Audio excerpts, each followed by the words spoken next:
ওই যে একটা কথা সবসময় মনে রাখবেন, কর্মফল কিন্তু কাউকে ছাড়ে না।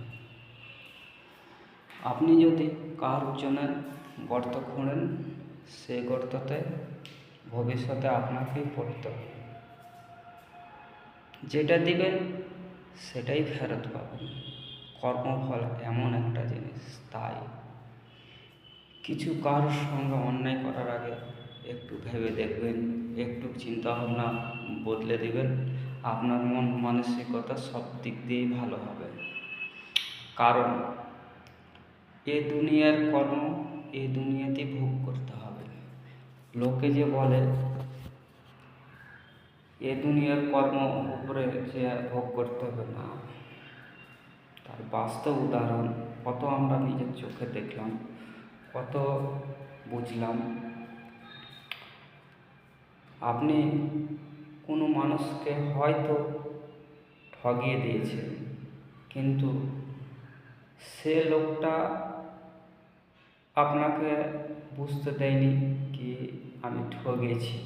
কারণ হয়তো লোকটা আপনাকে সম্মান করে, শ্রদ্ধা করে, তার জন্য। তো আপনি এটা বড় মনে করেন না যে আপনি ওকে ঠকিয়ে খুব লাভবান হয়েছি বা ভালো থাকবো, না, সেটা কখনো হতে পারে না। তাই মানুষ হয়ে আর এক মানুষের সঙ্গে ভালো ব্যবহার, ভালো আচরণ করুন, দেখবেন সব কিছুতে উন্নতি থাকবে, ভালো থাকবেন, সুস্থ থাকবেন। আপনি অসৎ পথে লাখ টাকা ইনকাম করছেন, শুধু সাময়িকের জন্য ভালো লাগছে কি যে আমার পকেটে অনেক টাকা আছে, ভালো লাগছে, ওটা ক্ষণিকের জন্য না। বাস্তব উদাহরণ ধরেন, সে টাকা কখনো আপনার ছিল না বা আপনার থাকবেও না। কোথা দিয়ে আসবে, কোথা দিয়ে যাবে আপনি নিজেও জানেন না। হালাল পথে আপনি 1 টাকা ইনকাম করলে ওই 1 টাকার মূল্যই কিন্তু আলাদা।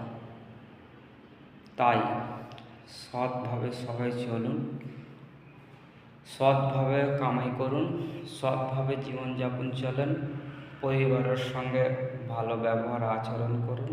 এমনি আপনিও ভালো থাকবেন, আপনার পরিবারও ভালো থাকবে, প্লাস সবাই সুস্থ থাকবে। গর্ব করে বলতে যেতে পারে যে আমি সৎ, বা কোথায় কার সঙ্গে লোকটা অন্যায় করেনি, লোক বললে তবেই আপনি সৎ হবেন, চরিত্রবান হবেন। তো সবাই ভালো থাকবেন।